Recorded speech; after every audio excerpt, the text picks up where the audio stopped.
Contrary to the rumors that you've heard, I was not born in a manger. I was actually born on Krypton and sent here to save the planet Earth. We cannot continue to rely only on our military in order to achieve the national security objectives that we've set. Everybody somewhere between the ages of 18 and 25 will serve 3 months of basic training. We've got to have a civilian national security force that's just as powerful, just as strong. Yes, we can. Obama's health care plan will include coverage of all essential medical services. Yes, we can. Obama is a cruel hoax. He works for Wall Street. He's an agent of finance capital. Where did you come up with the number $700 billion? Here's the Treasury spokeswoman's quote. It's not based on any particular data point. We just really wanted to come up with a really big number. To Democrats and Republicans who've opposed this plan, I say, step up to the plate. A few members were even told that there would be martial law in America if we voted no. Secretary Henry Paulson is no George Washington. I don't think anyone questions, Mr. Kashkari, that you're working hard. Our question is who you're working for. Obama pledged that he would resume the Security and Prosperity Partnership talks between Mexico and Canada that President Bush initiated. The old boss is starting to look a lot like the new boss. Robert Gates is going to remain on the job as Defense Secretary for at least a year. Plenty of sources knew about this meeting, told us and others that it was at Hillary Clinton's house, but clearly it wasn't. We've got to give them a stake in creating the kind of world order that I think all of us would like to see. We see you causing a depression so you can blow out the economy and consolidate it and bankrupt it. We know that you are enemies of free humanity, and we are here standing against your tyranny.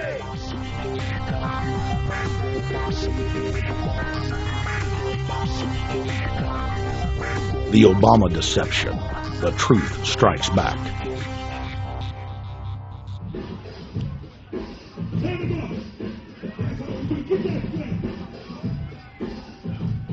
Barack is like the manager of Burger King.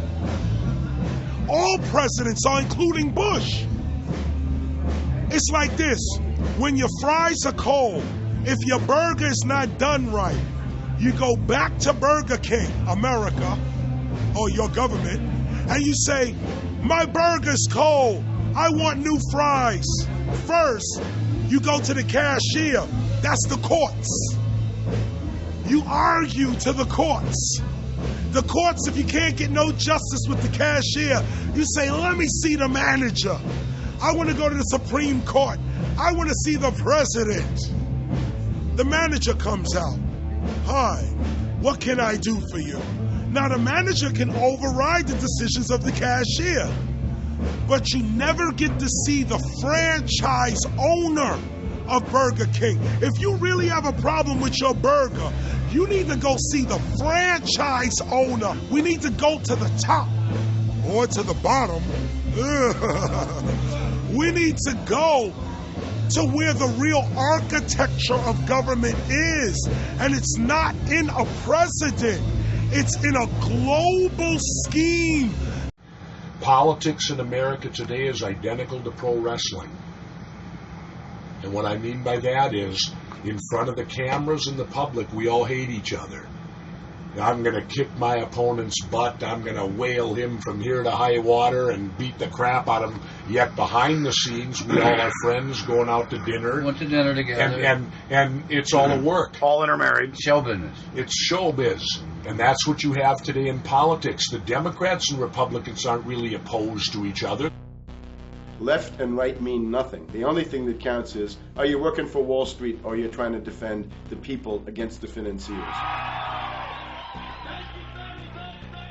It's pretty obvious that there's some gigantic financial institutions that have been pulling the strings of politicians in this country for a long time. And there's the fact that we have it set up where they can donate millions of dollars to these guys' funds, these guys' campaigns. I mean, how do we not expect it all to go bad? America in 2009 was desperate for change. The past 8 years had been a disaster. Those weapons of mass destruction got to be somewhere. Maybe under here.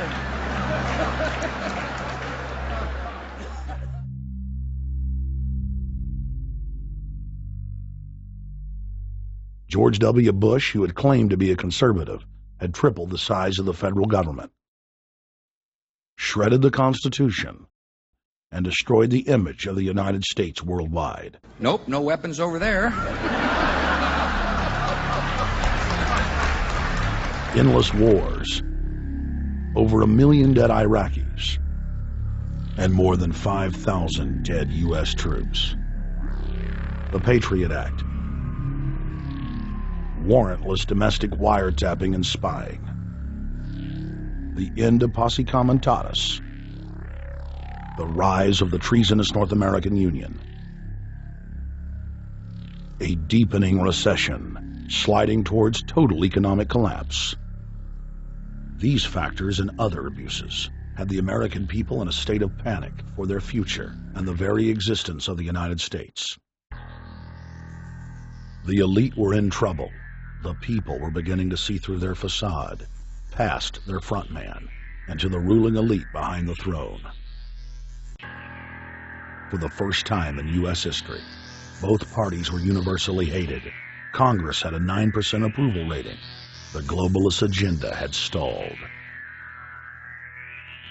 And then, onto the scene came a man who promised change. Change we could all believe in. Barack H. Obama promised to end the war and bring our troops home fast. He pledged to uphold the Constitution and to stop the federal government from spying on the American people.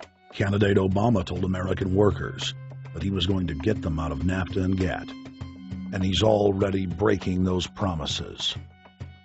In this film, we will prove that Obama says one thing and does another, and that he works for the very same elite interest that Bush served, the very interest engineering the financial collapse and formation of a dictatorial world government. This film is not about left or right. It is nonpartisan. Our past documentary films are among some of the most damning indictments of George W. Bush and his administration that have ever been made. If humanity has any hope of effecting real change for the better, it will not come from the Madison Avenue false reality makers who have cast Barack Obama as the savior of the world. To alter our course from tyranny to liberty, to defeat the corrupt elite, we must get past the puppets and confront the real power structure of the planet. Now we can see a new world coming into view. A world in which there is the very real prospect of a new world order. Webster Griffin Tarpley is an accomplished geopolitical analyst and historian. Among his scholarly works are the unauthorized biographies of George Herbert Walker Bush and Barack Hussein Obama. Since Bush the elder made his speech at the United Nations back in September of 1990 talking about the New World Order, I think I've become confused about what's actually going on in the world.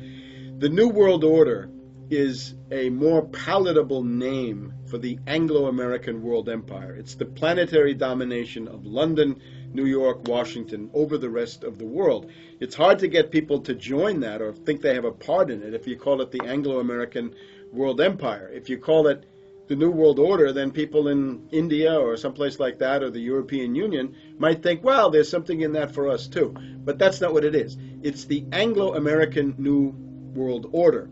It's really the old world order. It's the British Empire morphing into the American Empire. The U.S.-British world empire is what you're going to get. Combines of powerful men have always battled with each other over the levers of power.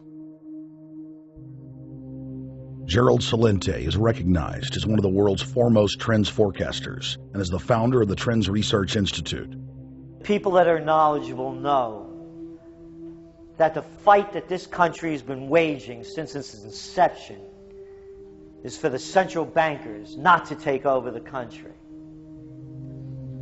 And that's why people like Andrew Jackson were elected. And that's why people revere people like Thomas Jefferson and others. The takeover has happened, and it's a corporate takeover.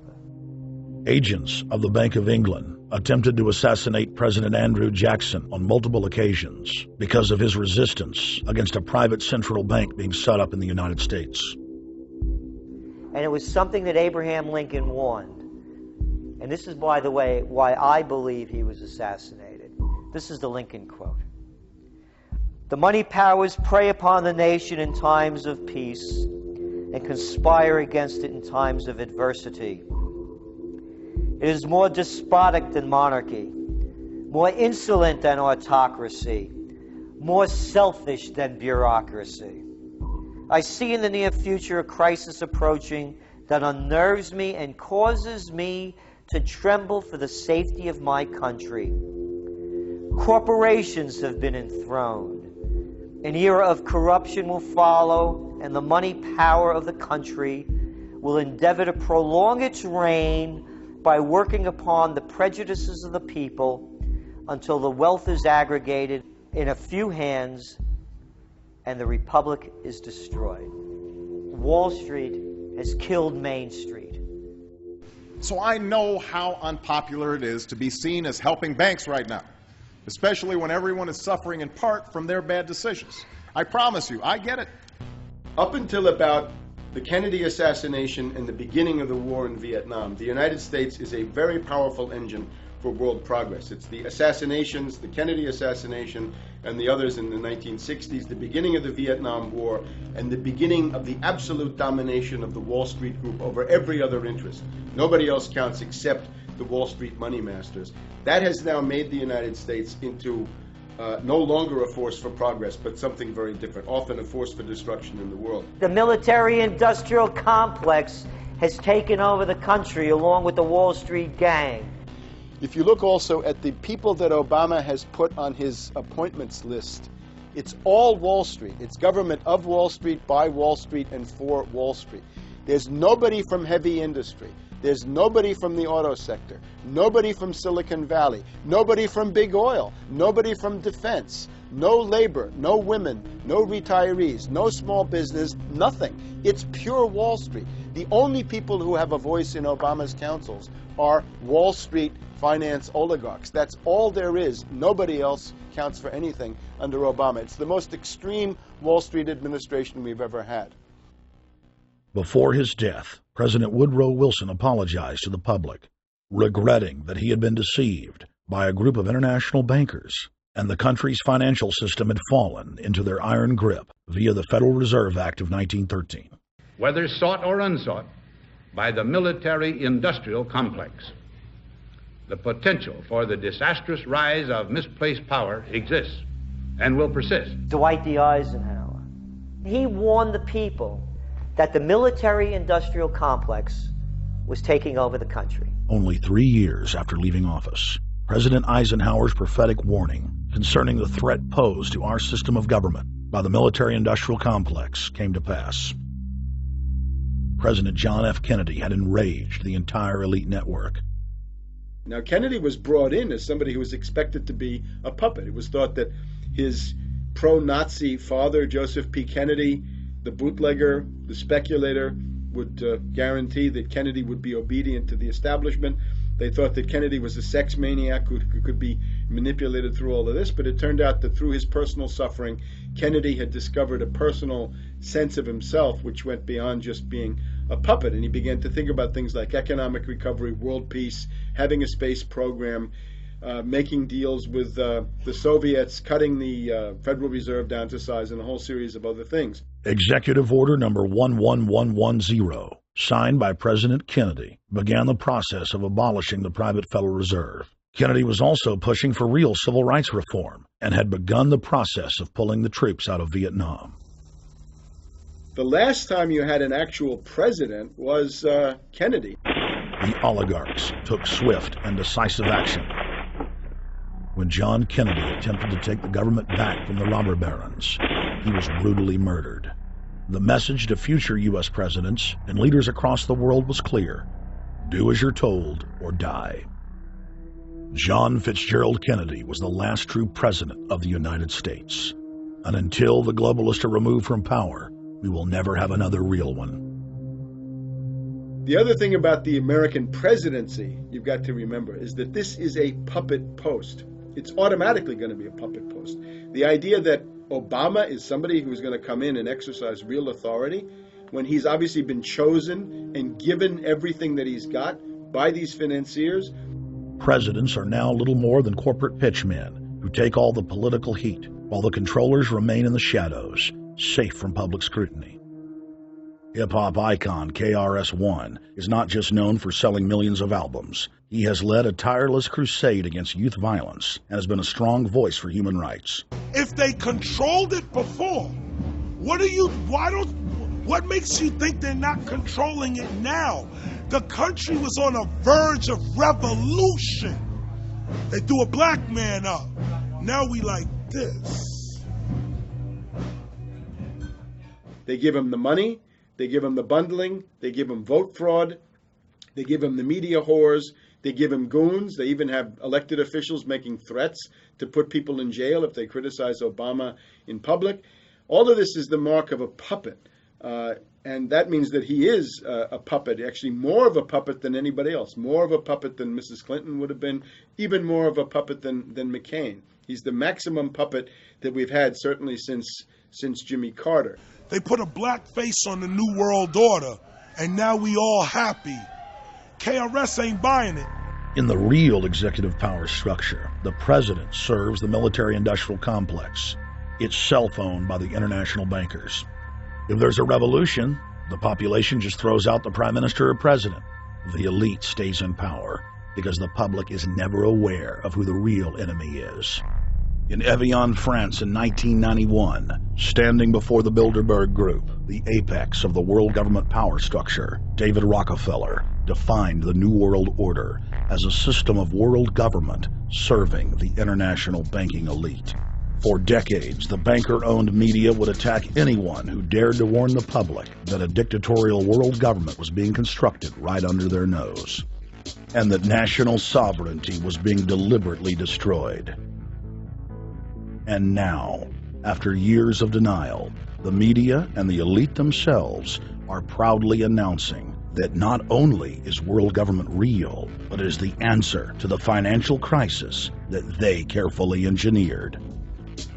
Suddenly, the Wall Street Journal tells us that the North American Union is here, and that getting rid of the dollar for a common currency with Canada and Mexico is good. The Financial Times of London, published by a member of the Bilderberg Group, crowed that a dictatorial world government had been kept in the shadows for our own good, and that it was now time for it to emerge from behind the curtains of national security. White House Chief of Staff Rahm Emanuel stated on record that they can't let this crisis go to waste. You never want a serious crisis to go to waste. And what I mean by that, it's an opportunity to do things that you think you could not do before. And Henry Kissinger, who gave Barack Obama his first job out of college, told national television that the economic collapse was a great opportunity to bring in the New World Order. He went on to say that Barack Obama was the perfect person to sell it to the world. But he can give a new impetus to American foreign policy, partly because the reception of him is so extraordinary around the world. I think his task will be to develop an overall strategy for America in this period when really a new world order can be created. It's a great opportunity. It isn't such a crisis. In June of 2006, our team traveled to Ottawa, Canada, to gather intelligence on the shadow government's agenda for the coming years. I think that's the Queen. Investigative journalist and best-selling author Daniel Estulin had been tracking the Bilderberg Group for more than 16 years. His moles inside Bilderberg informed him that the elite were planning to first run the price of gas up to $150 a barrel, unimaginable in 2006. He also reported that after suckering the middle class back into the stock market, the group was going to implode the subprime mortgage market and destroy public confidence. Well, one of the things that we're getting from this morning's conference was about the energy crisis, the price of oil. The afternoon conference, which started about 4 o'clock, 4:30, they were talking about one of the American delegates, I wasn't told who exactly it was talking about the the concern that the American citizens have had with the housing prices going down, so they're not investing that money. So what they needed to do is they needed to create the illusion that everything is going well. So what they're going to do over the next year and a half is to bring the market back up to 1998, 1999 levels. They're going to get all the suckers to invest whatever little money they have left over, and that's when they're going to make the economy bottom drop out. They need to destroy the economy because as we're running out of oil, when people don't travel, at least that's what they're saying, when people don't travel, when people don't have money, they don't travel, they don't spend any money, which means you don't waste a lot of oil and natural gas. That's the afternoon. So how does this source, I mean, just ballpark, I mean, so you have the sources of... Well, actually, there are two people who are members of the Bilderberg Club. It's actual members that are... They're members of the Bilderberg Club who for years and years and years have been going and participating in all the conversations, and they've always been dead on, always. And last year they said the oil prices are going to go up to 150. At the time it was 39, went up to 76, basically doubled. If it doubles again, it's going to be back to where these people say. They attack Iran and will it? Year after year, Estelin and other reporters like Jim Tucker are able to report on future events with stunning accuracy, all because they know the agenda of the Bilderberg Group. The Bilderberg Group sits at the top of the world power structure. 125 of the richest and most influential individuals on the globe make up its membership. From Istanbul, Turkey to Chantilly, Virginia, we have tracked the elusive Bilderberg Group. Bilderberg always insist on a media blackout. By June of 2008, we had already figured out that Barack Obama was the elite's puppet of choice. The national media claimed that during the weekend the Bilderberg Group was scheduled to meet, that Obama had speaking engagements set for Chicago and the Midwest. We knew better. In a classic bait-and-switch, the Obama campaign told the press corps to get on Obama's campaign plane, and that Obama would join them on the flight to Chicago. Campaign staff then slammed the door shut. The fawning press had been shanghaied as Obama's campaign aircraft lifted off without Obama. Robert, why were we not told about this meeting and that the senator wouldn't be on our flight until the doors were shut and we were about to taxi to take off? Again, we had a desire, Senator Obama had a desire to do some meetings. Others had a desire to meet with him tonight in a private way, and that's what we're doing. We set up these meetings. They're being done tonight. Again, Is there more than one meeting? Is there more than one person with whom? I'm not going to get into all the details of the meetings. I don't know that I've got a ton more different answers for all of your questions. Obama wasn't going to Chicago. He had a meeting to attend, a secret meeting. Initially, it was believed that the secret meeting took place at Clinton's Washington, D.C. home. Obama's spokesman denied that, but won't confirm where the former rivals met. He also declined to comment on their topics of discussion.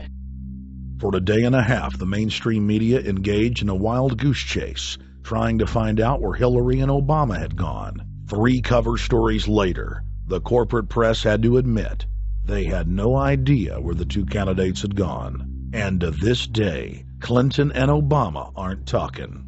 Plenty of sources knew about this meeting, told us and others that it was at Hillary Clinton's house, but clearly it wasn't.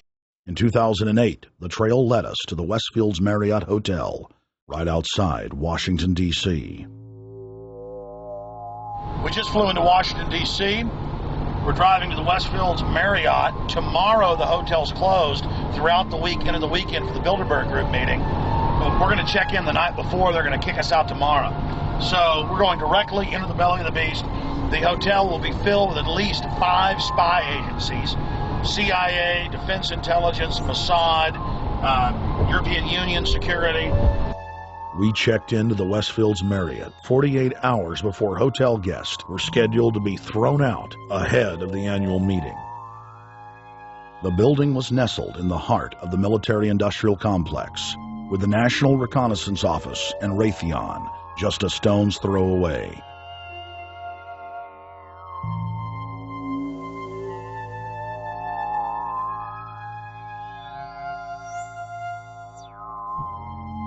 The plan tonight is to try to not get arrested, dodge the security, get in there, get some footage of the elite arriving in the morning, because some arrive before they officially lock it down, and then getting out of the building. That's our plan. I'm also going to be getting a call by a international syndicated radio show, Coast to Coast AM with George Norrie, and all week he's getting briefings from me every night about things as they develop.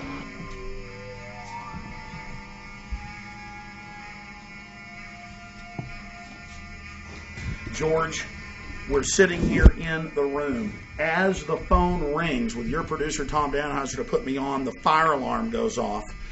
So everybody is exiting the building. I know this is a setup. They timed it exactly when this happened. Open the door. I want them to hear the fire alarm. Open the door. I want people to hear this live to the 16 million people listening.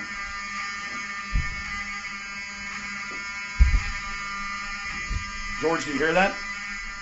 Now, they're going to use this as an excuse. The Westfield Marriott, right outside D.C. in Chantilly, they want to use this to flush us out of here. They're very upset. Everybody that covers Bilderberg, I was detained 2 years ago, interrogated, screamed at. They said Bilderberg was upset about me, wanted to stop us. This is guaranteed. Everywhere we go, we're followed. We have another hotel across town as a base of operations. They were there questioning us, getting in our faces. We're being followed everywhere. I need everybody's support right now. I pray to God they don't try to set me up. They may have tried to concoct this as some way to say, look, they didn't leave during a fire drill, assessing me knowing I would stay and do the interview. But again, the moment the phone rang with Tom Danheiser, the moment the phone rang, the guys answered it, I'm standing there, the alarm goes off. It's going off right now. The guests are exiting the hotel out there. Of course, there's no fire.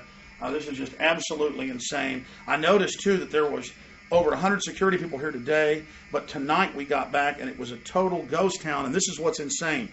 We have a security guy walk up to us 30 minutes ago, about 25 minutes ago, before this happened, and said, "What are you guys doing?" We said, "We're just walking around checking out the artwork in the hotel," which we actually were admiring it, but we were also going around getting some footage. And they said, "Well, no cameras allowed." We said, "Fine." And then he said, "Yeah, we had somebody do a fire alarm a few weeks ago, and me and Rob, my camera guy, were on. Why is he telling us about a fire alarm?" I forgot that part, George. These bastards have done this. I don't know how. They're planning to try to set us up or something, but this is incredible. We are here in the middle of this right now, George.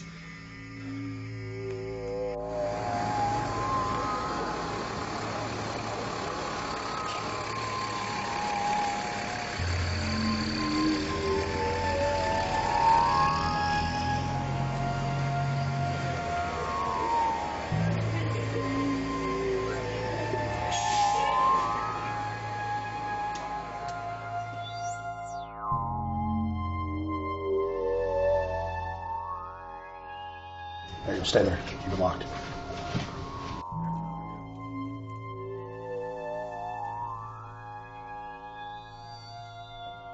Let's go. Let's get out of here now, Richard. Don't screw around anymore. We got out of here on exactly the right time. Is this the way out? Yeah.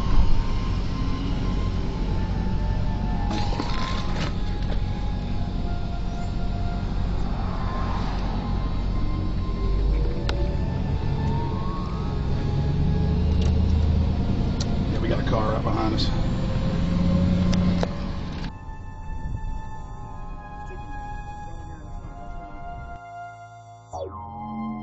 We made about, 5 turns and 6 turns, the same car's following us. Now he looks like he's following us into a... He came out of Bilderberg, he came out of the Westfield. He's being a little bit subtle, but... Not too. So there he is. That's him over there in the blue green, car. Yeah.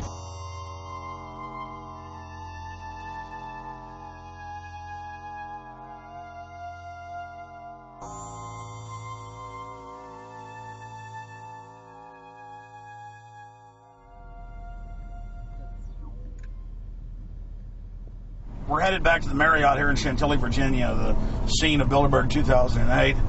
We successfully infiltrated the last day and a half inside, got out with some great stuff. We've been tailed, and now we're going back to cover the dignitaries, the elitists, as they arrive. And right now is the prime time for them to start arriving for the next 3 or 4 hours. We took about a 30-minute break. I'm sure we missed a few, but it doesn't matter.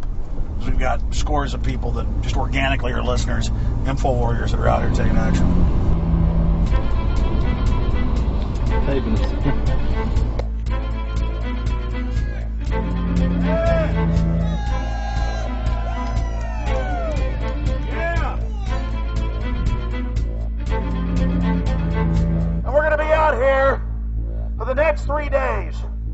while you try to chart the future of our destiny. We're taking our destiny back. You're not our gods or our masters. We witnessed at least 7 convoys of armed Secret Service entering the Westfield's Marriott, and internal sources confirmed that both candidates did attend at least one meeting inside the conference. While the Bilderberg Group was 100% successful in 2008 at keeping their name out of the mainstream media, they did not fare as well when it came to the exploding independent press. During the entire 2-day event, anti-New World Order protesters and alternative media encircled the hotel. You are being exposed everywhere! From David Rockefeller, from John Edwards, from Bill Clinton. Your game of secrecy is over! You're gonna play getting game is up close, you piece of filth! You piece of trash! This is Bernanke, man! Bernanke, you're going down!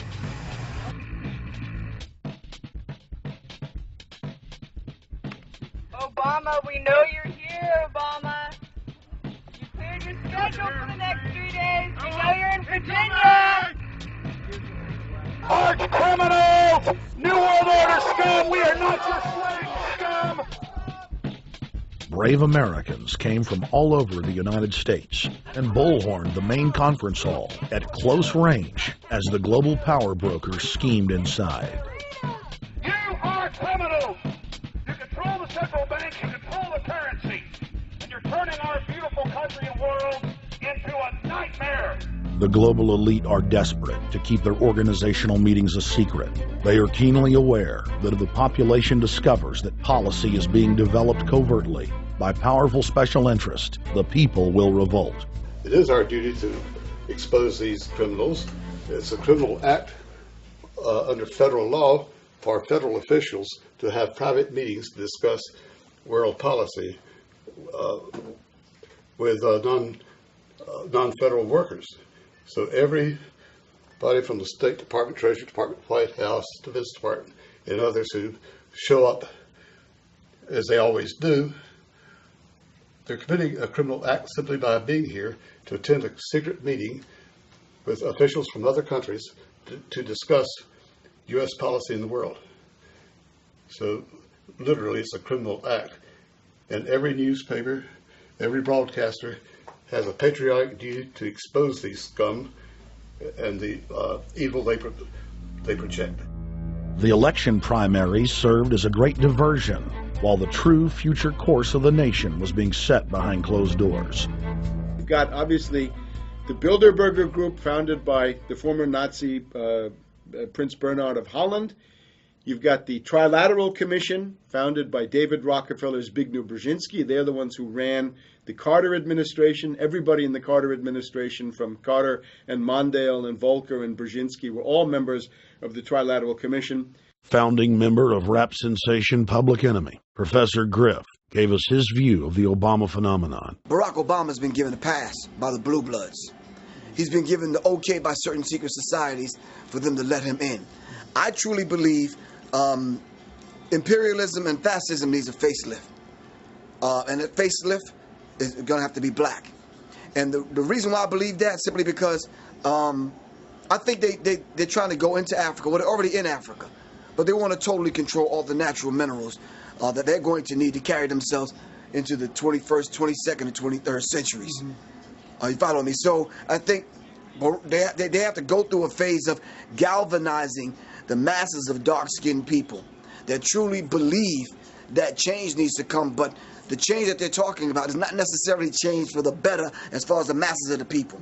It's probably a better change for them. It's not going to change for us, the little man on the totem pole.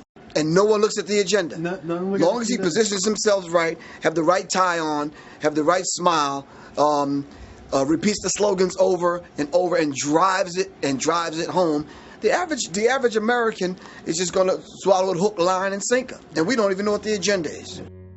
Writing in his 1964 book, With No Apologies, Senator Barry Goldwater said, "The Trilateral Commission is intended to be the vehicle for multinational consolidation of the commercial and banking interest by seizing control of the political government of the United States. The Trilateral Commission represents a skillful, coordinated effort to seize control and consolidate the four centers of power: political, monetary, intellectual, and ecclesiastical. What the Trilateral Commission intends is to create a worldwide economic power superior to the political governments of the nation-states involved. As managers and creators of the system, they will rule the future. Bilderberg issues executive decisions and prime directives to its subdirectorates for implementation. The Trilateral Commission takes the Bilderberg Group agenda and executes it through regional roundtable groups throughout Europe, Asia, and the Americas. The Council on Foreign Relations serves as the managing roundtable group in the United States sector. The Council on Foreign Relations has dominated every administration since the days of FDR. The way in which they make policy and rule is that they are a polycentric oligarchical system.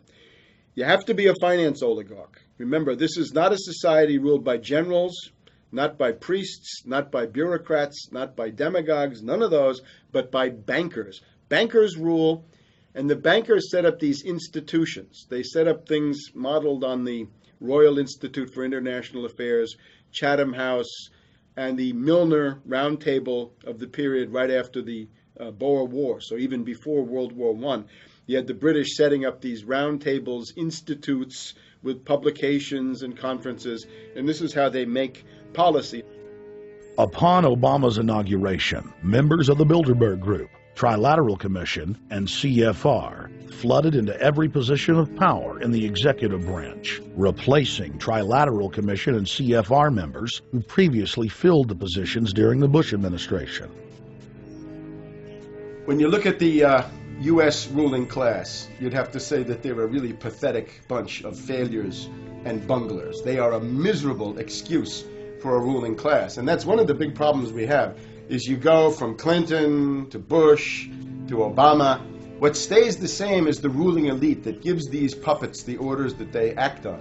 And these orders are wrong-headed, let's say the least. They're basically bankrupt. They're going to lead to the collapse of this civilization. What they're doing is using the existence of the United States as a formerly powerful nation state to act out their Wall Street fantasies of world domination and maintaining their capital structures and maintaining their system of looting. And this can't be done. So the basic question is, they've hijacked our country and you got to take it back from them. You've got to drive Wall Street out of the government, and at that point you'd have a reasonable chance of getting back to prosperity and some kind of peace and order in international affairs. We had a chance to speak with economist and author George Humphrey. They have created a power elite, and we're not talking about the millionaire down the street. You can't even be a member of their club unless you're a multi-billionaire.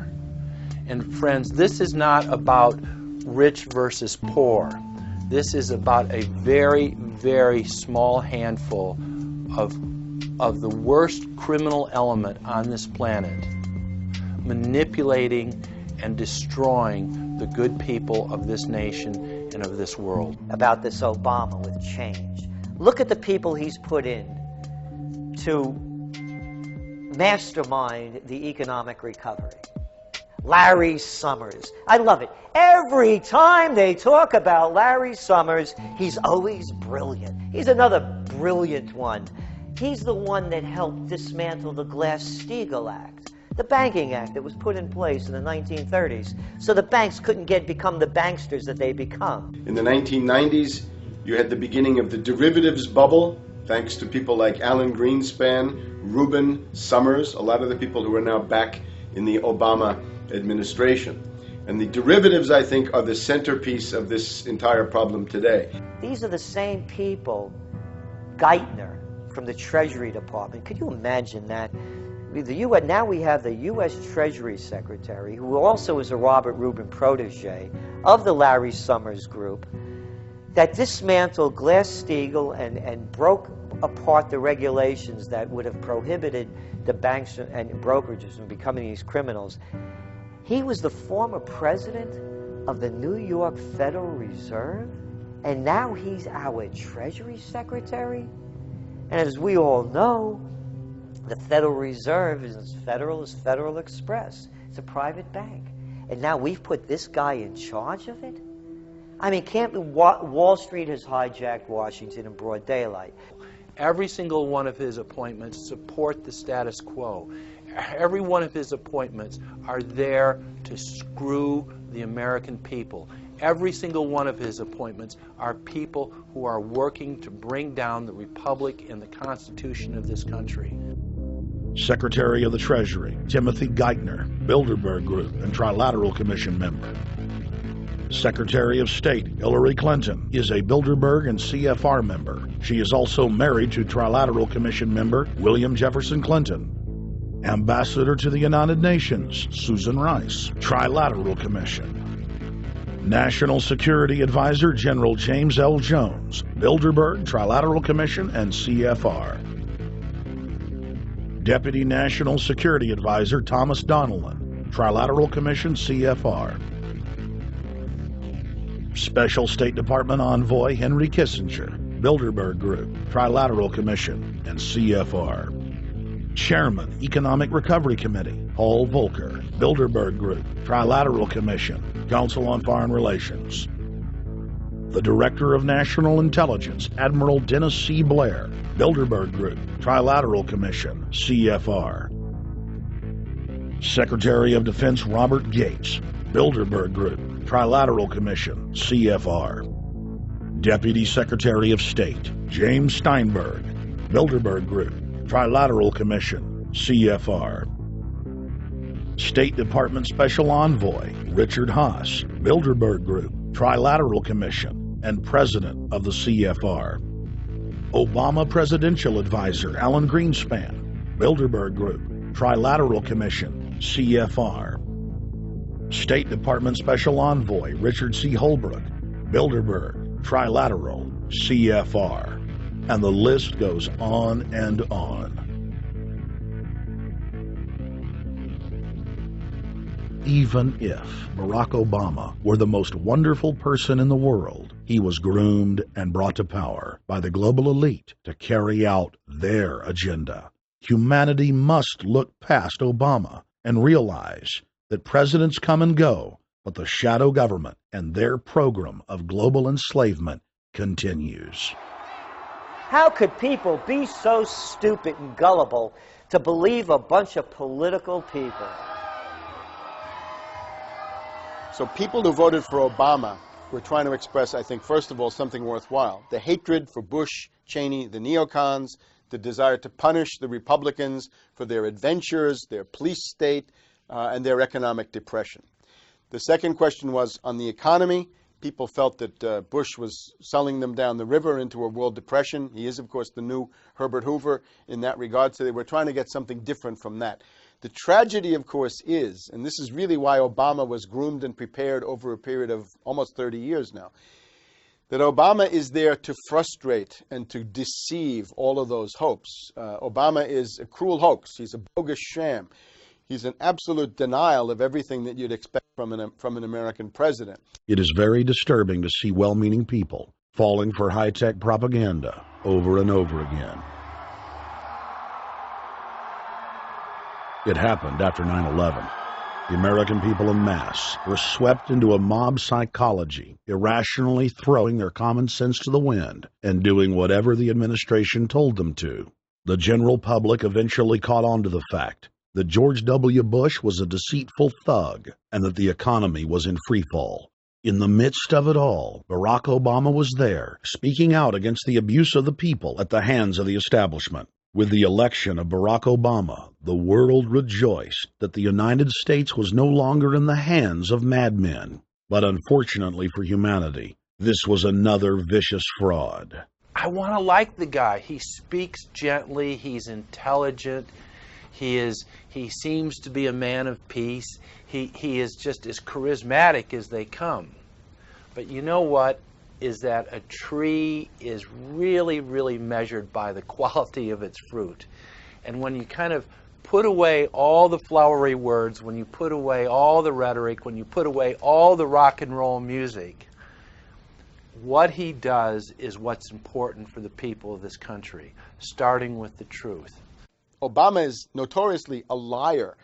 He promised that he would get out of Iraq, I think within 16 months at some point. We had Samantha Power telling the Scotsman that he wouldn't be bound by those promises, and sure enough, he's now not going to be bound by those promises. Obama pledged in hundreds of speeches and interviews that within 6 months of being elected, he was going to bring our troops home from Iraq. But after he was inaugurated, the story changed. Now he said that they would look at bringing some of the troops home in 16 months. 2 weeks later, his story had changed again. Now the administration would look at bringing the troops home in 23 months. Well, Obama's already fudging. He's fudged since day one in this election, where he first said we're getting out. Well, now it's a timetable, and now it's da-da-da, because they're getting to him. They're understanding that, and he ain't going to be able to get him out because people more powerful than him got us in. When he first ran, remember, he was going to take the troops out. I get in there, troops come home. Day one. There is no military solution in Iraq, and there never was. I will begin to remove our troops from Iraq immediately. And then that went to 16 months. And now he's going to add, they're saying, another 30,000 or more troops to Afghanistan. Next, he sent 30,000 more Marines to Afghanistan, doubling the total number of forces in the crosshairs. Barack then announced that he was going to move missile systems into Eastern Europe to encircle Russia. But after all, what should we expect after he kept Bush's Secretary of Defense Robert Gates? The outcome of this policy is if you're constantly meddling near the Russian borders with these fascist creeps, IMF, NATO agents like Yushchenko of Ukraine or Saakashvili or Georgia, or these Kaczynski twins in Poland, or various collections of people in Latvia, Lithuania, Estonia, you're tied to these gangsters, and if they decide to start a war, that rapidly escalates into thermonuclear World War III. This is worse than the neocons. Bush and Cheney never got as far as Brzezinski, Soros, and the other people running Obama. Barack Obama swore that he would vote to repeal the Patriot Act, but then he voted for its reauthorization. Obama decried the Bush administration's illegal warrantless wiretapping of the American people. Then he voted to legalize it. Obama pledged that he would filibuster any attempt to give retroactive immunity to the telephone companies, the telecom companies, except he then turned around and voted for that bill. Most people don't know, for example, that he voted to reinstate the Patriot Act and more government wiretapping. Candidate Obama told desperate factory workers in speech after speech that he was going to renegotiate NAFTA and GATT to make it more fair for American workers. It is absolutely true that NAFTA was a mistake. But then his campaign was caught sending out memos to top corporate leaders, telling them not to worry and that it was just campaign rhetoric. We had Obama saying, you know, I'm against free trade. I don't like NAFTA and all those free trade sellouts. We had Austin Goolsbee going to the Canadian diplomats and saying, don't mind him. He's just popping off. That's just election era rhetoric. Doesn't mean anything. Presidential candidate Barack Obama was publicly criticizing the North American Free Trade Agreement in a bid for votes, but privately telling Canadian officials not to worry about it. He said that he was going to bring us peace in the Middle East. He said that he was going to bring us transparency and a balanced economy. He said that he was going to not have lobbyists. He said he was going to clean up government. He said he was going to work for the environment. And point by point by point, within the first month of his inauguration, he has lied and deceived and cheated the American people. The people of the United States and the world were filled with hope that Obama was the real deal when in his first week in office he signed an executive order supposedly closing Guantanamo Bay and other secret prisons. Then the press actually had a chance to read the executive order and were shocked to find that the executive order only said that Obama was thinking about closing Guantanamo in a year. But worst of all, the executive order continued the practice of rendition, which the LA Times called secret abductions. They don't know. They think that he signed off immediately on closing Guantanamo. but he's allowing prisoners now to be taken to foreign countries and not knowing where they're sending them and to be tortured in foreign countries. They don't know that they kept that provision in there. Obama is now continuing the practice of secret arrest, secret prisons, and most importantly, indefinite detention without trial. When a British High Court said that it was preparing to release secret British and U.S. torture orders that prove that the Bush administration was ordering personnel to systematically abuse detainees, Barack Obama threatened to cut off all U.S. intelligence ties to England. To add insult to injury, he stated that the program was important to national security, not only endorsing Bush's crimes, but continuing them. Obama voted for a reinstatement of the Patriot Act.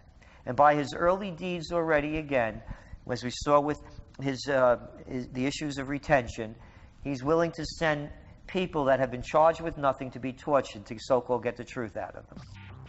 If the makers of this film attempted to cover all of Obama's lies, this documentary would never be released because there are new ones every day. So in the interest of time, we're going to cover one more big one.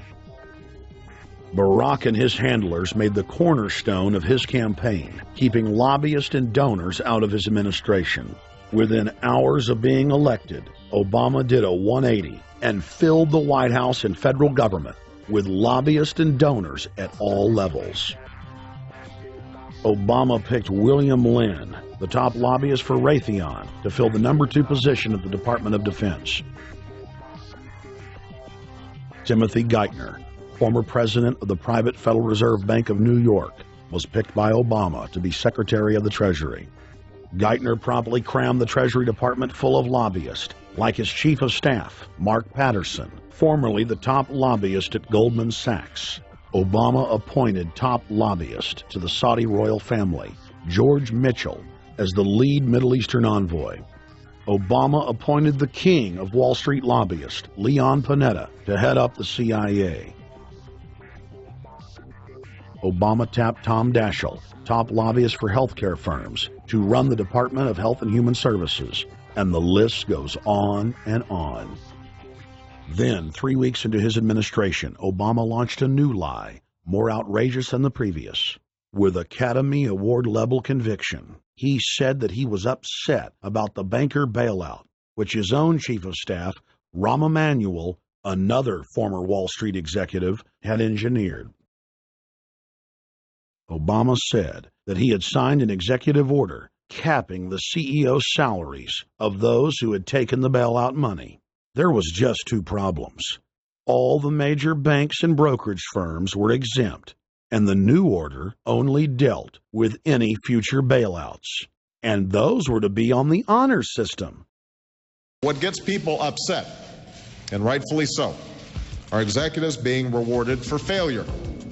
AIG, Bank of America, and Citigroup, which have received billions in bailout money, don't fall under this plan. Only banks negotiating future agreements with the government will be restricted. But this appears to be built on an honor system, and White House Press Secretary Robert Gibbs had a hard time explaining how enforcement would work. Well, let me get, I will get clarification from Treasury on that. Generally speaking, this is already the biggest liar and the biggest disappointment that we've seen in recent history. And again, qualitatively beyond the rather low standards set by Bush the Elder and Clinton in terms of delivering on promises. Bottom line, Obama is a fantastic actor and an even better liar. His track record is clear. He has done the opposite of everything he told the people he would do. They'll make up one lie after another. And if you believe these people, knock yourself out. I don't believe a word they say. Within 1 month of the passage of the first banker bailout bill, the press reported that over $5 trillion had just disappeared out of the U.S. Treasury. By December, the amount of money that had been stolen had reached $8.5 trillion. The leadership of both political parties circled the wagons and would not discuss where the money had gone. In the Fed! In the Fed! In the Fed! In the Fed! Informed Americans protested the private Federal Reserve System at all 38 of their regional governorship offices. Arrest Bernanke and Paulson! Arrest all the criminals that stole the banker bailout money! It was refreshing to see people standing up against the real power structure, not being distracted by the elite's frontmen like George W. Bush and Barack Obama. We traveled to Dallas, Texas to cover We the People taking on the real enemy. Hey, I want to talk to the workers up there on the parapet. The ones smoking cigarettes and just jump back. You're with the American people, we know that. But understand, ask the workers inside. You're not in a federal government building. You're in a private Federal Reserve that uses that name as a fraud. That'd be like if my first name was Federal Reserve Jones. I'm still not the federal government. I'm not a federal agency. But if I said my name was Federal Reserve, I could go out and pay off politicians and get them to allow me to get into power so I could issue the currency and credit, and then I could buy up the world. That's what these criminals have done. A lot of people think that the Federal Reserve is already part of the government. They're not. It's controlled by cliques of unelected, unaccountable bankers meeting in secret. Most of these people have never even been through the formality of a Senate hearing or a Senate confirmation. They claim that they're part of the U.S.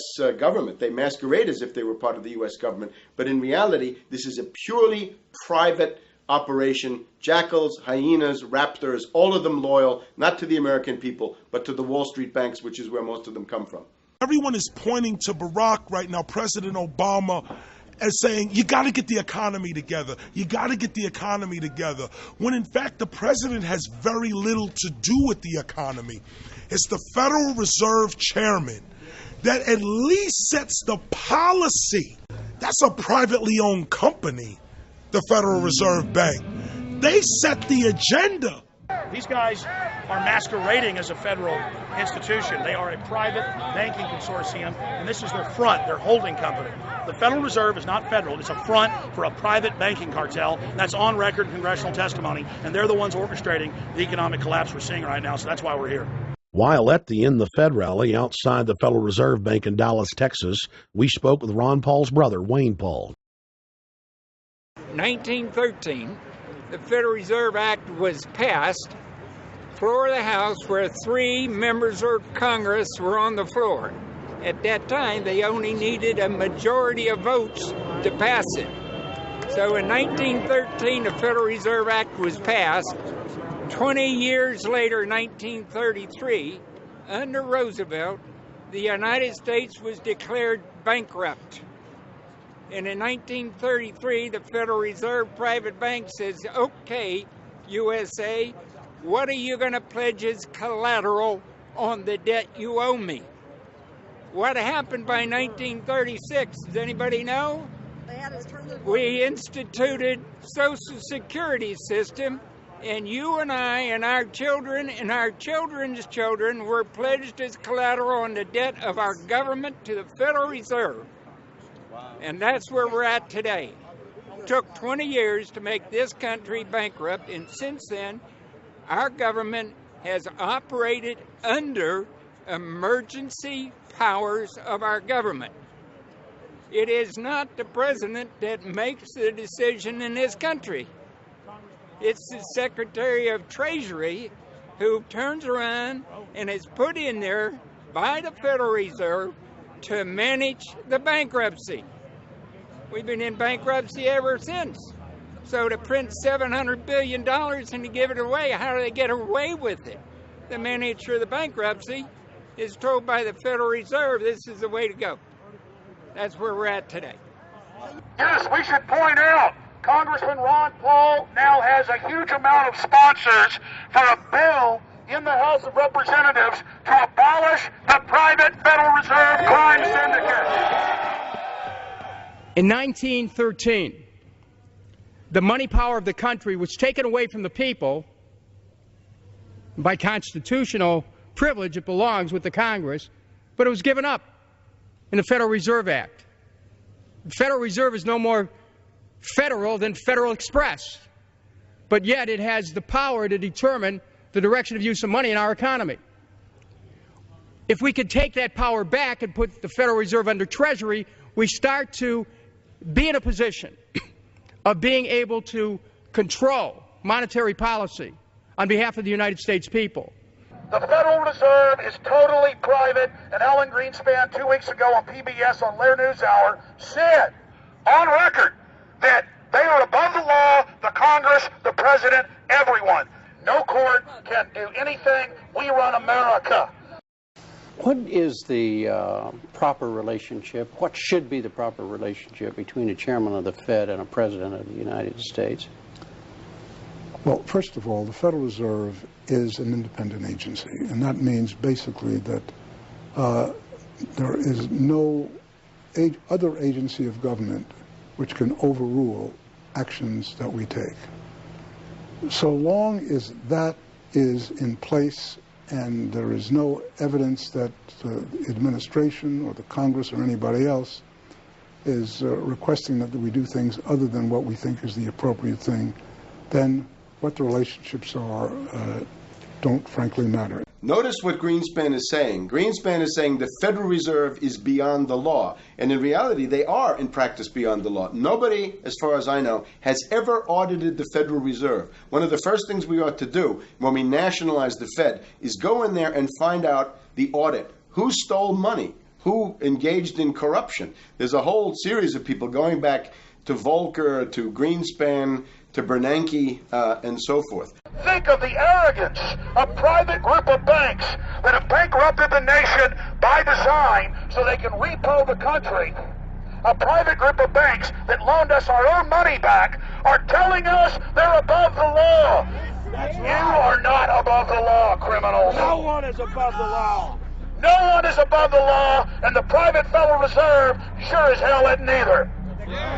Since the founding of the Federal Reserve back under Woodrow Wilson, the Federal Reserve has struck out 3 times. They didn't stop the crash in 1929. They didn't stop the banking panic of 1932, 1933. And now they are the cause of the derivatives crisis because they're the ones who inflicted derivatives on the world with Alan Greenspan. Instead of our economy being about goods and services and real products and manufacturing, it's all about these guys, the private Federal Reserve that masquerades as a government entity who controls the issuance of currency and credit. They're the ones that have cut off the liquidity in the market. They told us have a debt-based economy. Then they cut it off once they get us under their thumb and implode the economy so they can consolidate it. And that's what they're doing right now. I mean, it's in their own documents, it's in their own statements. They claim, give us unlimited power, give us trillions of dollars of the Baker bailout bill that's already $5 trillion, not $850 billion as they say. And we'll get the economy going. But they're hoarding the money and buying up other banks that aren't part of the Federal Reserve, buying up insurance companies, buying up roads, infrastructures, media empires, defense contractors. What the banks do is they implode an economy by cutting off credit. And then once things really fall to a low, and they know the low because then they buy everything up and start then putting more money back into the economy, and then they build it back up. So they build us up and then shear us, build us up and shear us.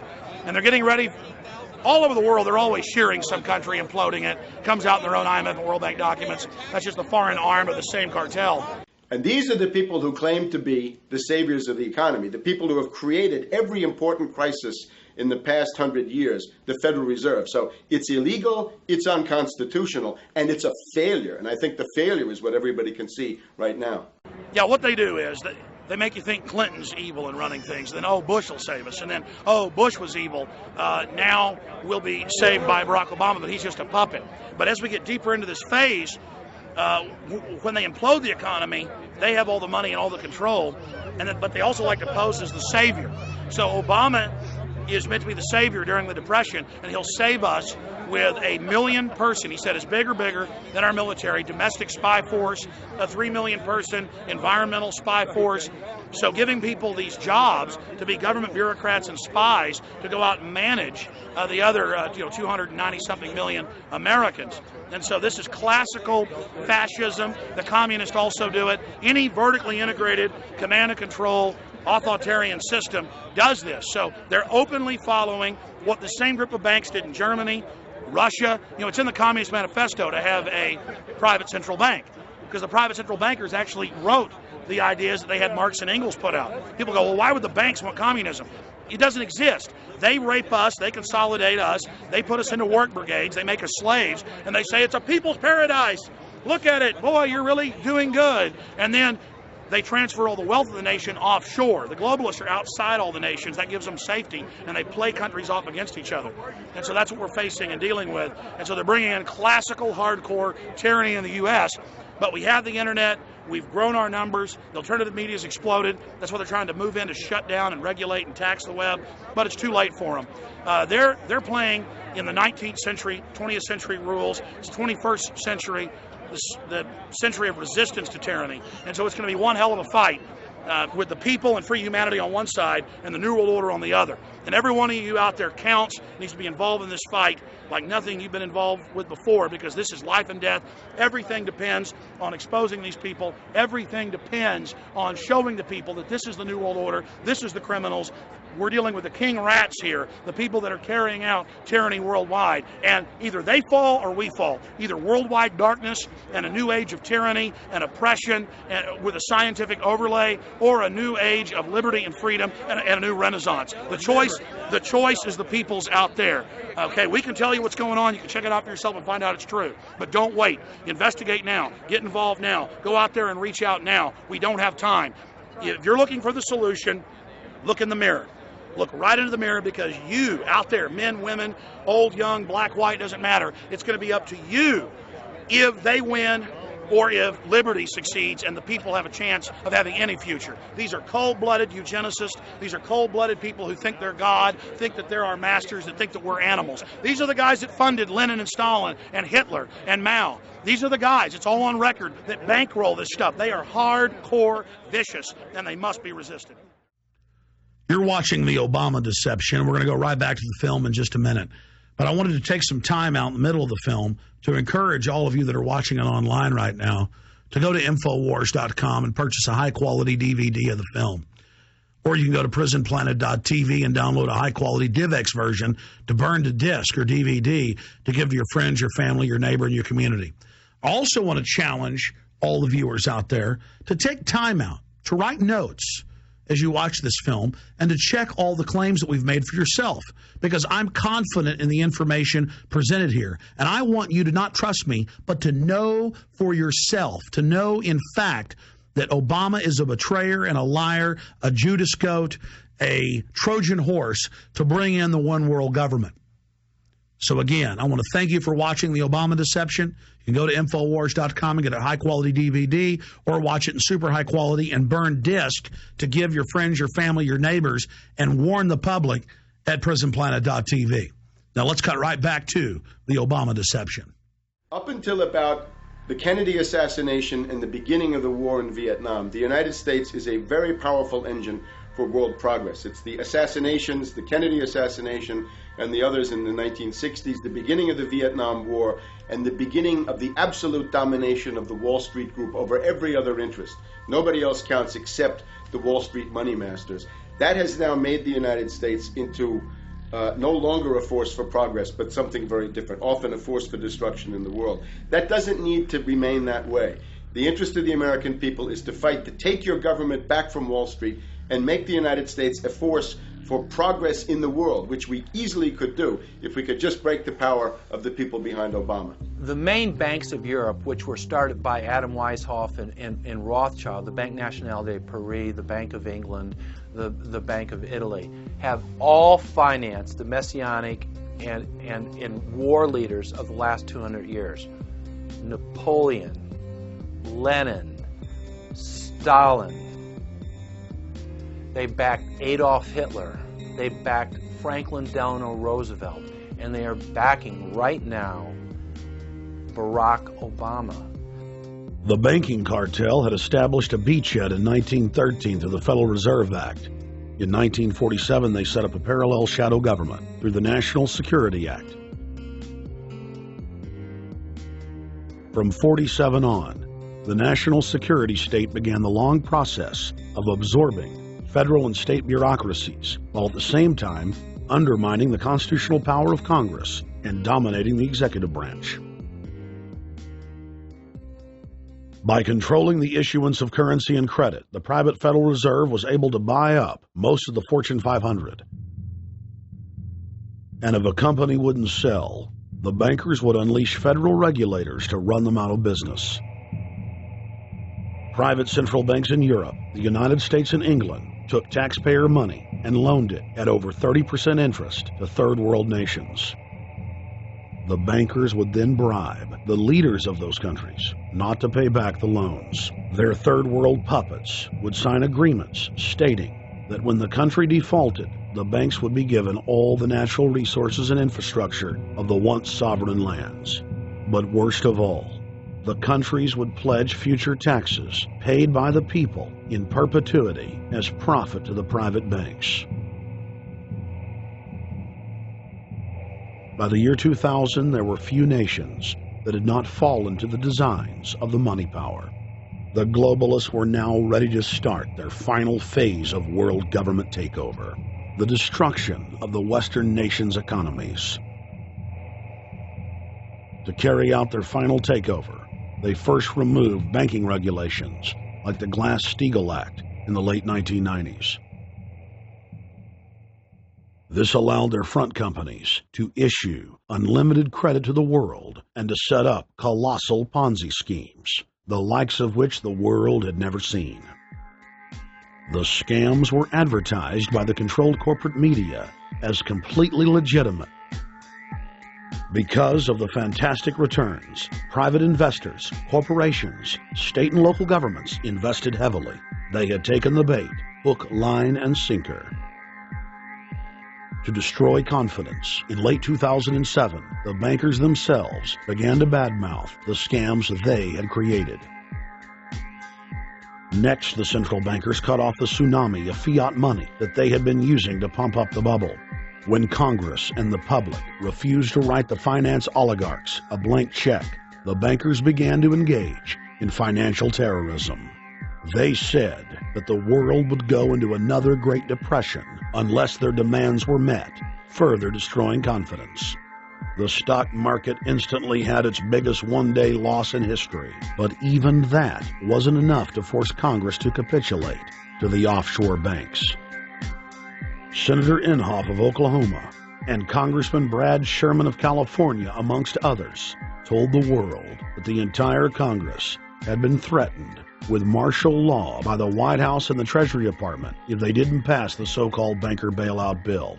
The only way they can pass this bill is by creating and sustaining a panic atmosphere.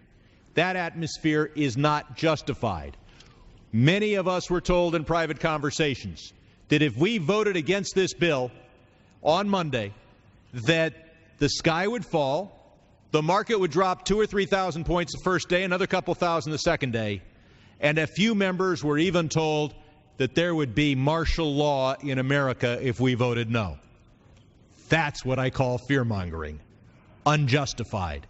The final version of the bill was kept secret from the Congress until minutes before the vote on October 3, 2008. The Federal Reserve had promised total transparency, that every dime would be accounted for. To Democrats and Republicans who've opposed this plan, I say, step up to the plate. Let's do what's right for the country at this time, because the time to act is now. To prevent the possibility of a crisis turning into a catastrophe. After its passage, the public learned with horror that the bill was really a financial coup d'etat by Wall Street. The bill didn't just give $700 billion to the banks. It was a blank check. And as of February 2009, $9.7 trillion has disappeared into a black hole. Within 24 hours of its passage, Secretary of Treasury Henry Paulson said they were no longer going to use the money to unfreeze the mortgage market by buying bad debt. We went to Congress. Illiquid assets look like the way to go.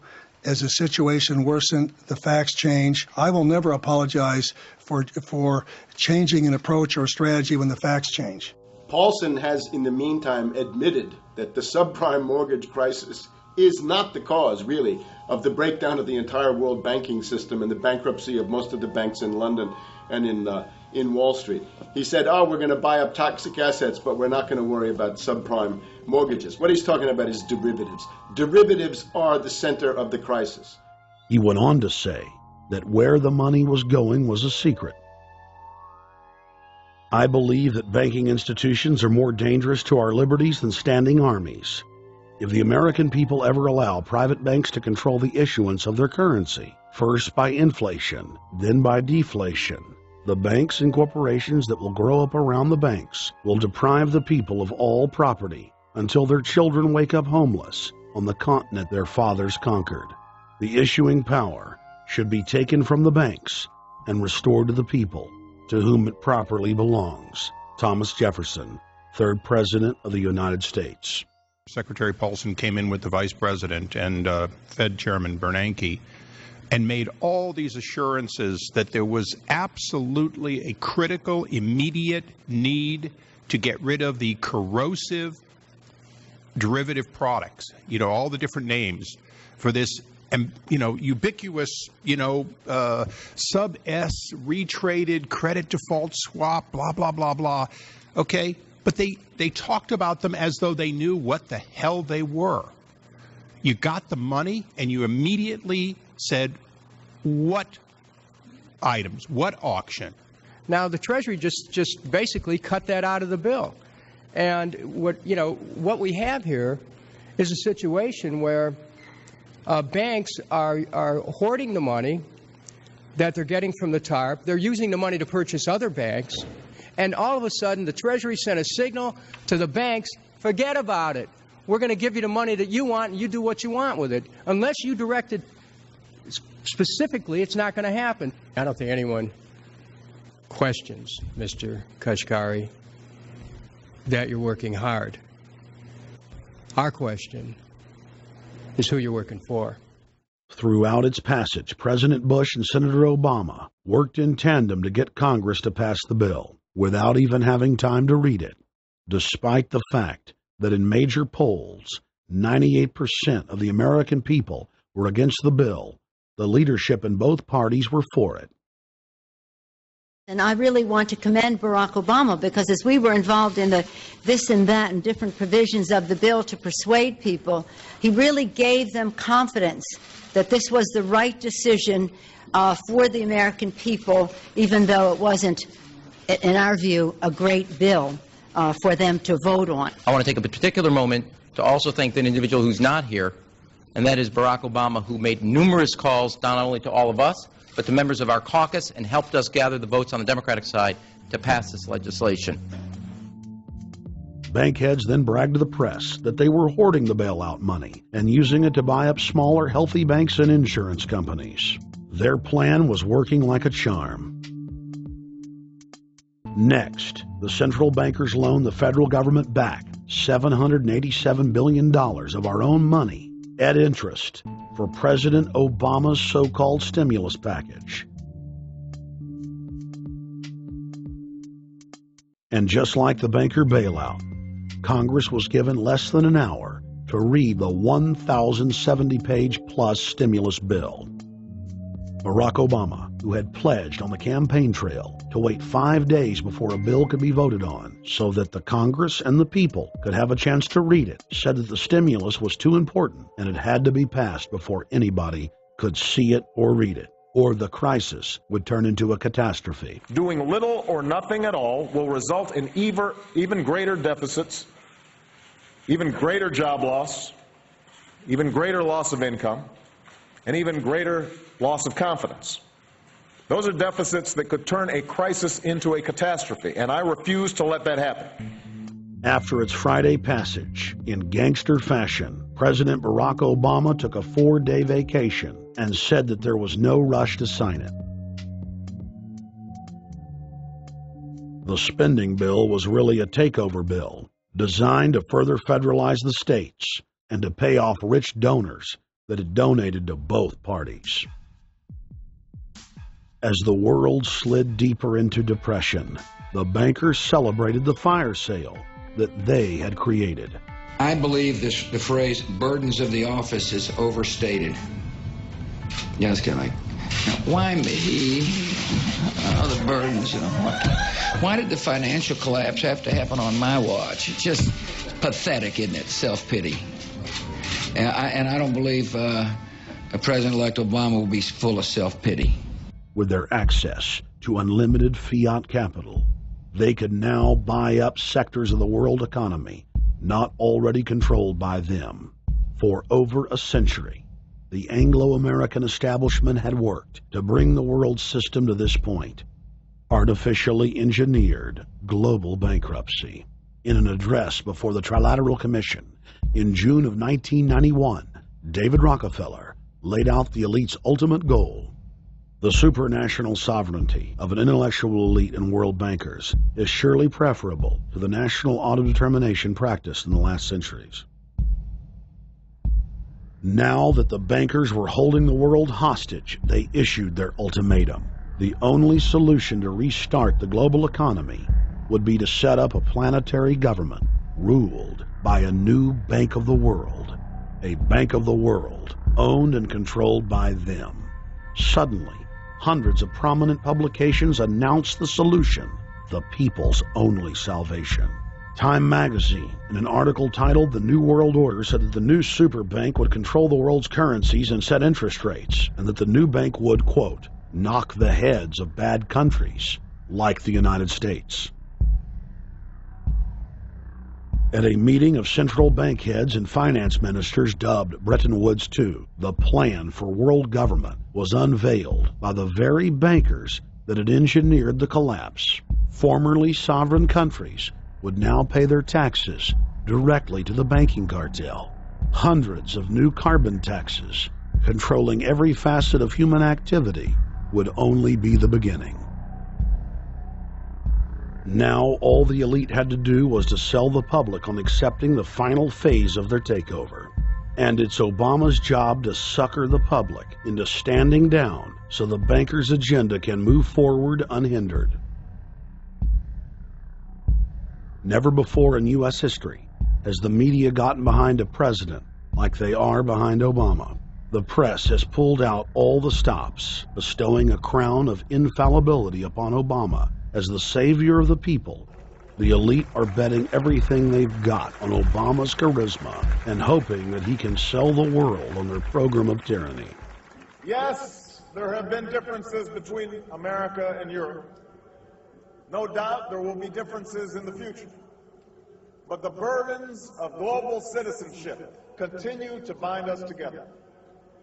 A change of leadership in Washington will not lift this burden.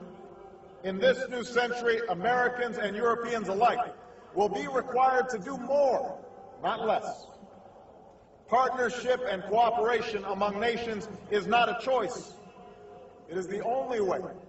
We've got to give them a stake in creating the kind of world order that I think all of us would like to see. In truth, Obama is not simply continuing George W. Bush's policies. He is radically expanding them. I thank President Bush for his service to our nation.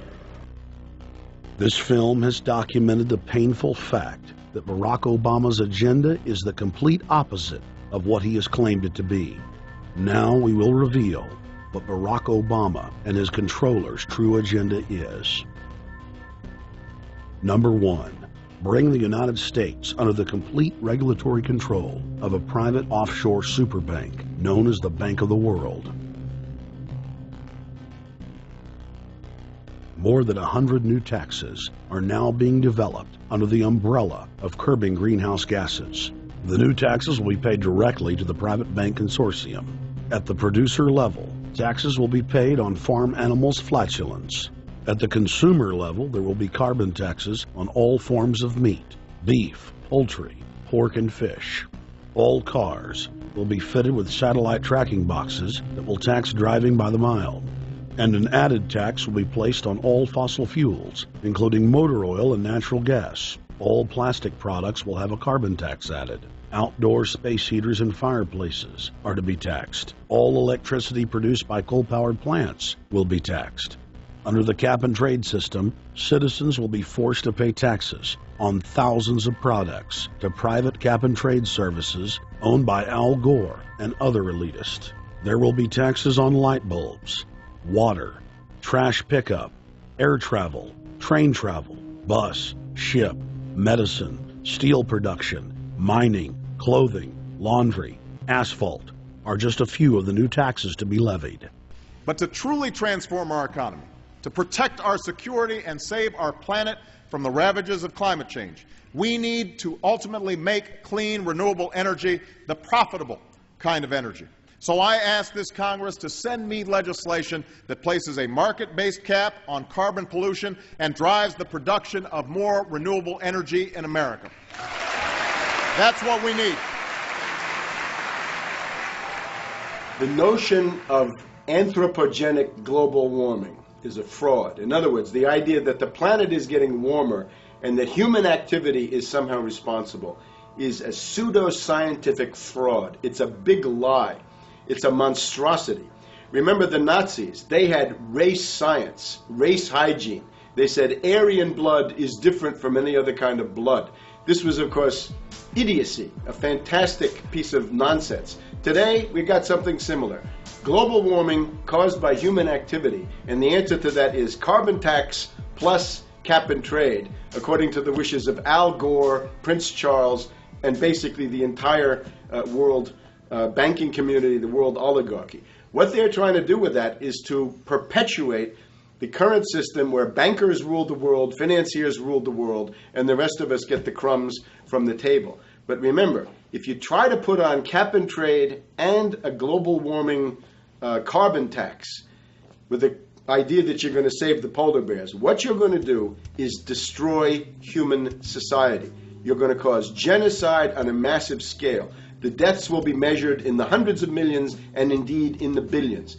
Just the idea of global warming means that there'll be no development for Africa, no development for the poorer parts of Southeast Asia, and no world economic recovery of any kind ever in our entire lifetime. So it's important to expose and fight the pseudo-scientific fraud of global warming. One more point about this. You don't need a climatologist to know that this stuff is a fraud. I'm a historian.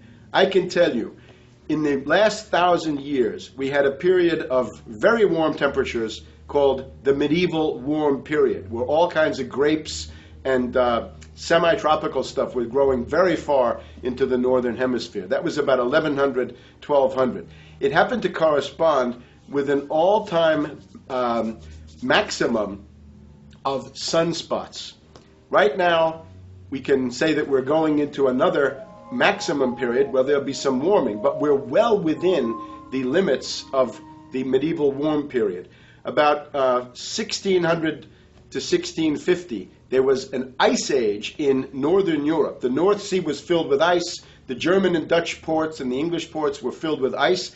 That corresponds to an all-time minimum of sunspot activity, the Spörer minimum and the Maunder minimum. So this has largely got to do with solar activity. We can see that other planets, not just the Earth, are warming slightly as a result of increased solar activity. But we're well within the minimum. So what the oligarchs claim to be an open and shut scientific case is a piece of pseudo-scientific nonsense, and it should be rejected. Number 2, the social engineers are fully aware that the Obama craze will wear off quickly, so they are racing to put in place the most oppressive police state control grid in human history. 20,000 battle-hardened regular Army troops are now being deployed to patrol the streets of the United States. FEMA is now building giant camps in every region of the country, and the Congress has introduced bills like the National Emergency Centers Act, H.R. 645, which merges local governments and the police under federal control. And as we all know that have watched these things, they're ready for the riots.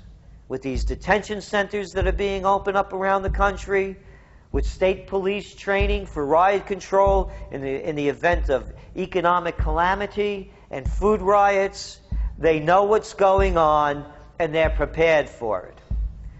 So people better also prepare for it themselves. Anyone that's not prepared for what's going to happen, they deserve what they get, because there's enough information out there pointing to the problems, and they should take all precautionary actions. Next, Obama ordered the Defense Department to issue DoD Directive 1404.10, establishing a 1 million person civilian army under his control. Simultaneously, Obama launched usaservice.org. The new website deceptively masquerades as a federal agency, but in reality is a recruiting tool building a separate, completely private army outside of government that takes orders directly from Obama's controllers. Barack Obama has refused to rescind Presidential Decision Directive 51, signed by George W. Bush. The directive plainly states the president is a dictator and that Congress is ceremonial. We cannot continue to rely only on our military in order to achieve the national security objectives that we've set. We've got to have a civilian national security force that's just as powerful, just as strong, just as well funded. President Obama and his Chief of Staff, Rahm Emanuel, have repeatedly stated on the record that all Americans below the age of 64 will be forcibly conscripted into federal service. Citizenship is not an entitlement program.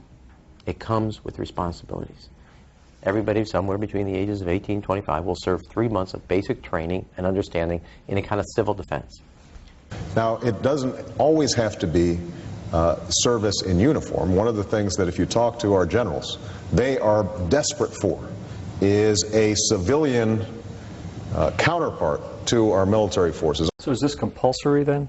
Well, you have to, in a sense, it's a required of everybody, 18 to 25, 3 months, and at some point at that point you do it. Obviously, I'm not going to say perfect legislation. We'll work that process through. You could do it during a college summer, or you could do it after high school. If you have a demagogue with a fanatical mass movement of personality cultists who is imposing the program of a group of extreme bankers and finance oligarchs, that's fascism. Obama's transition site, change.gov, proclaimed that middle school and high school students will be forced to serve the federal government. Fascism is gutter up, streets up, hooligans, thugs, fervently idealistic students, swarming adolescents, just the kind of thing you see around Obama. The way you get a population to enslave itself when the police and the army are no longer enough to do that. So I think that's if you're a left liberal, it's time to open your eyes to that. All young Americans between the ages of 18 and 24 will be conscripted into a paramilitary domestic security force. If Obama has his way, adults and seniors will also be forced into other forms of service for the betterment of the homeland. Number 3, disarming the American people. Obama operatives in the Congress have introduced more than 10 bills that would end the Second Amendment as we know it. H.R. 1022 would allow the new Attorney General Eric Holder the dictatorial power to ban any gun he wishes at will. In 2008, before the Supreme Court, in the D.C. gun ban case, District of Columbia versus Heller, Holder argued for the complete disarmament of the American people and that only the military should own firearms. H.R. 257 would ban all youth shooting sports, including YMCA and Youth Olympic shooting clubs. H.R. 45 would force all gun owners to undergo federal psychological screening, registration, and testing to keep their firearms. White House Chief of Staff Rahm Emanuel has proposed the extrajudicial banning of any American on the fraudulent no-fly list from owning any firearm. That is, if you are on the no-fly list because you are known as maybe a possible terrorist, you cannot buy a handgun in America. Over 25,000 Americans are added each month to the no-fly list, which numbers over 1 million people who have not been charged or convicted of any crime. It's a case of mistaken identity for a 5-year-old boy from Normandy Park. He had trouble boarding a plane because someone with his same name is wanted by the federal government. King 5's Mimi Jung is live at SeaTac Airport to explain. Mimi. Lori, it's hard to believe that a 5-year-old could be considered a threat, but that's exactly what happened here at SeaTac last week when Matthew Gardner showed up for a flight to LAX. Then they fly on charter. As 5-year-olds go, Matthew Gardner is about as harmless as you can get. But when he and his mom checked in for their flight at SeaTac last week, Matthew was considered the criminal. If you're on that no-fly list, Your access to the right to bear arms is canceled because you're not part of the American family. You don't deserve that right. There is no right for you if you're on that terrorist list. And even though this Matthew Gardner is only in kindergarten, TSA workers still conducted a full-blown search. They searched all of our belongings. They took everything apart piece by piece. Nadia Counter says it wasn't easy being treated as a possible threat to national security. I picked up my child to give him a hug and tell him, it's okay, we're doing fine. And they reported to me that I was not allowed to touch him. He was a security risk, and they had to research me to make sure that I had not obtained any materials from him. Number 4, massive restrictions on the First Amendment guarantee of free speech. The President, Congress, and the FCC have announced plans to not only curtail speech on talk radio and newspapers, but to also regulate speech on the Internet through the Orwellian-named Fairness Doctrine. The Obama machine is also pressuring Congress to pass draconian hate speech laws that will eviscerate the First Amendment. Number 5, they plan to further federalize health care so that the government can dictate what kind of care citizens receive. Modeled after the British system, this includes rationing care and restricting what procedures the handicapped and elderly are eligible for.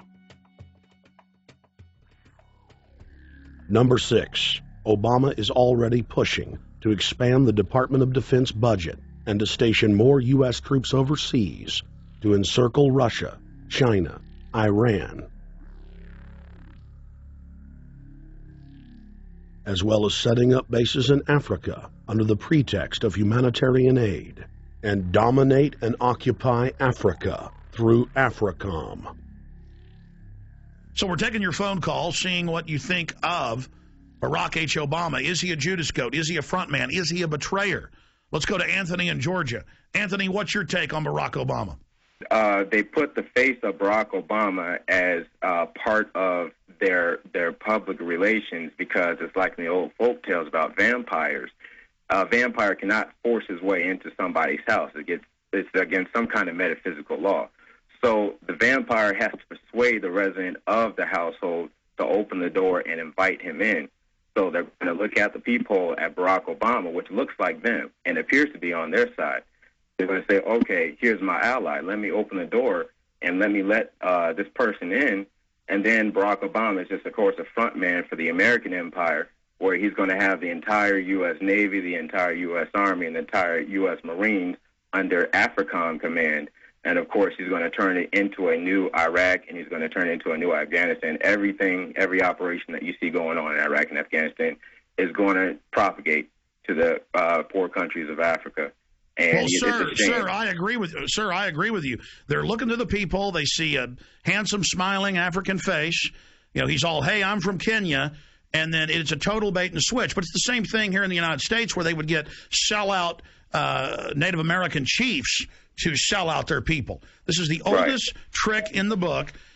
And he can also pacify the most downtrodden minority groups in the United States. And he's saying, hey, get ready for sacrifice. Get ready to lose your standard of living. They're like, yay, I love Obama. They could never get away with this with a John McCain.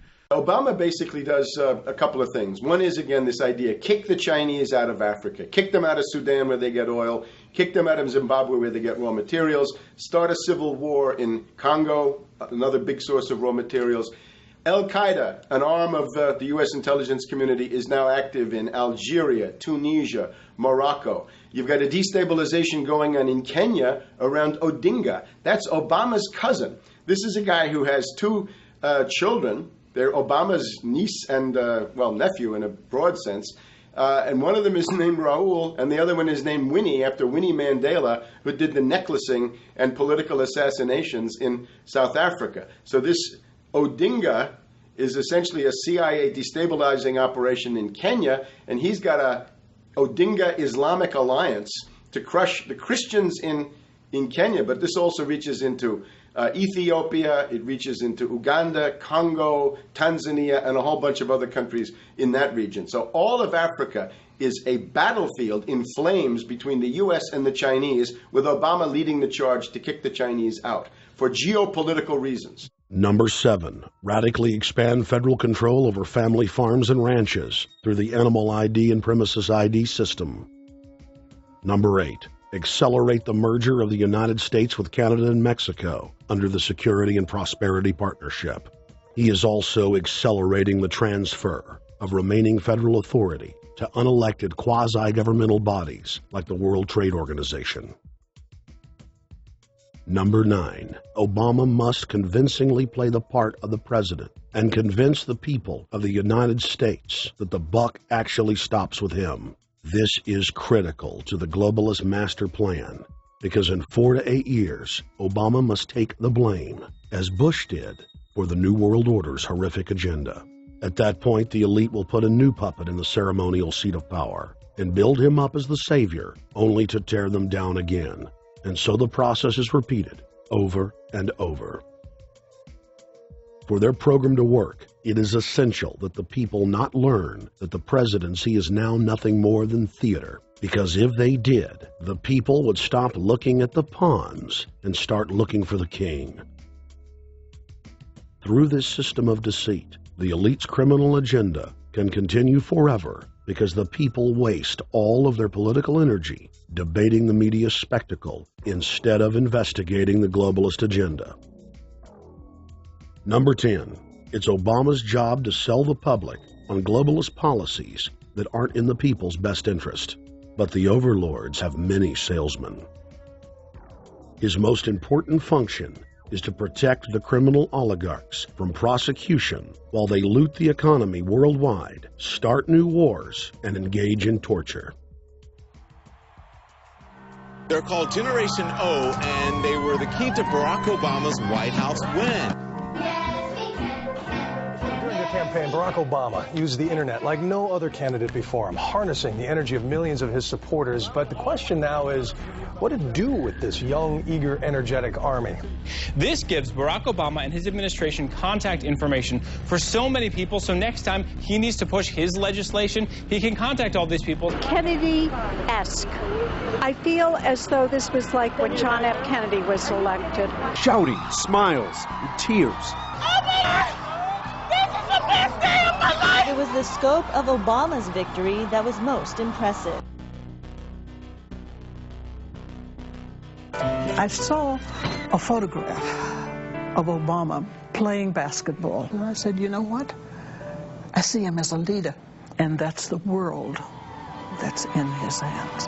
Own a piece of history, commemorating the day the world changed forever. His confident smile and kind eyes are an inspiration to us all. In summation, Barack Obama is a Madison Avenue created fad.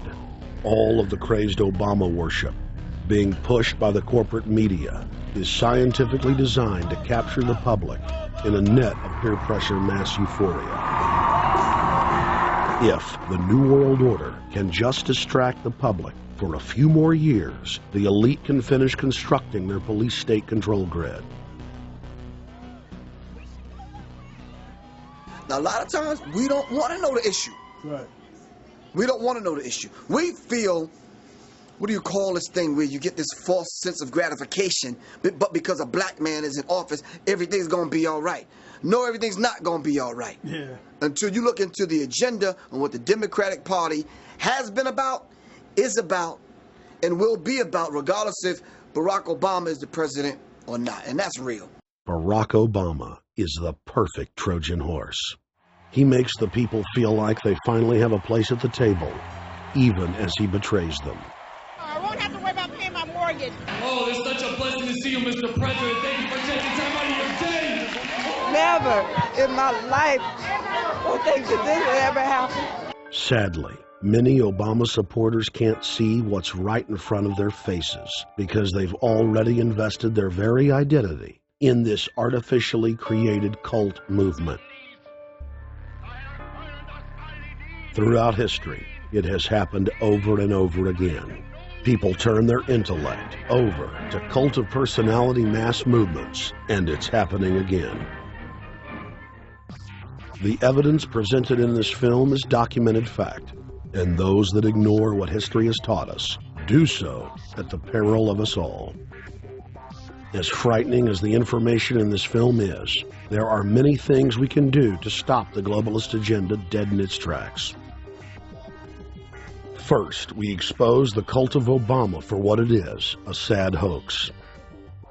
Next, realize that we are all being propagandized 24/7. Investigate all information for yourself, be it political parties, the media, or this film. Be aware of the tricks that the elite use, like the staging of false flag terror attacks and other crises. Rediscover the Constitution and Bill of Rights. Promote a culture of true liberty. There is a reason the internationalists are attempting to destroy the sovereignty of all 50 states. They know it is one of the biggest threats to their domination.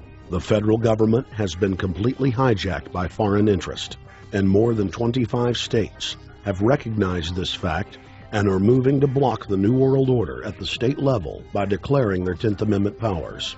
But most important of all, there is a huge awakening taking place in the United States and across the world against the globalist agenda. Free people everywhere are joining together and saying no to corruption and tyranny and no to world government. This is the center of endurance, and endurance is what wins wars. Not how many people you kill, but how long can you endure. George Washington lost almost every battle he had, but he endured. He out-endured the British, and that's how the battle was won. Endurance. And each and every one of you watching this, every single one of you, is just as important as the people who were our founding fathers. As that you are just as important as the Sons of Liberty who met in the 1770s to philosophize about freedom, to philosophize about a republic, to philosophize about a truly free country with a republic. There's 1 billion people on the planet. It only takes one to change it. Are you the one? There may be everybody in your classroom bugging out. Your whole school may be on fire with kids wild and bringing guns at. But are you the one? Nature has a way of abundance. Nature puts out a lot of stuff looking for the one. So if you're going to go along with the trend of let's just kill each other, let's disrespect each other, then you're part of nature's plan as well, to be part of just the excess. But if you think more of yourself than just being the excess, you'll do more for yourself. Are you the one? Everybody's not going to make it. But you have an opportunity to save yourself. Well, we don't have to look back thousands or even hundreds of years to see how dangerous this present-day situation is. We can look back to Bolshevik Russia. We can see the takeover by the Bolsheviks talking about the people's revolution, talking about the positive change. And Lenin came in and then Stalin.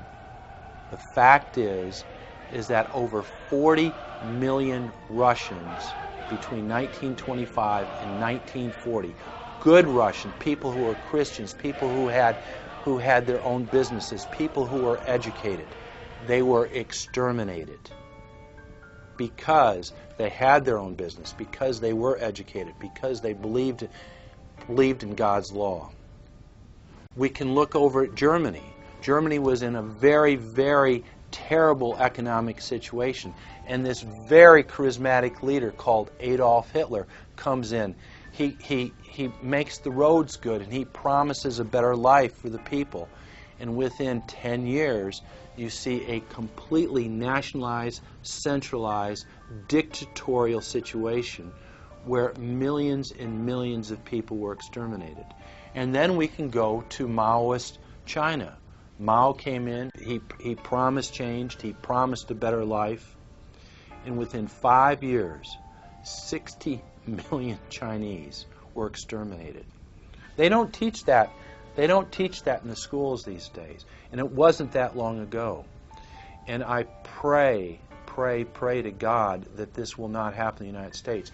And the way it won't happen is if you and your friends and all of us together take action to say no. This country is too precious. It's too wonderful. It's too good of a place to lay down as a victim. Greatness could arise once we break the shackles of the government that's holding us back. One thing America has more than any other country is an entrepreneurial spirit. One thing we have more than any other country is the ability to be innovators. You know, if I was born in Italy, I wouldn't be the trend forecaster I am today because I would have been locked into a culture of thinking one way. We have that freedom of expression and freedom of thought that could free us to create greatness again if Big Brother doesn't come down on us harder. Humankind is at a historic crossroads. The forces of globalism are marching towards absolute despotism. Look in the mirror, count the cost, and decide, are you going to let history repeat itself? Or will you stand tall with freedom lovers everywhere and stop the completion of a world dictatorship?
Thank you for watching The Obama Deception.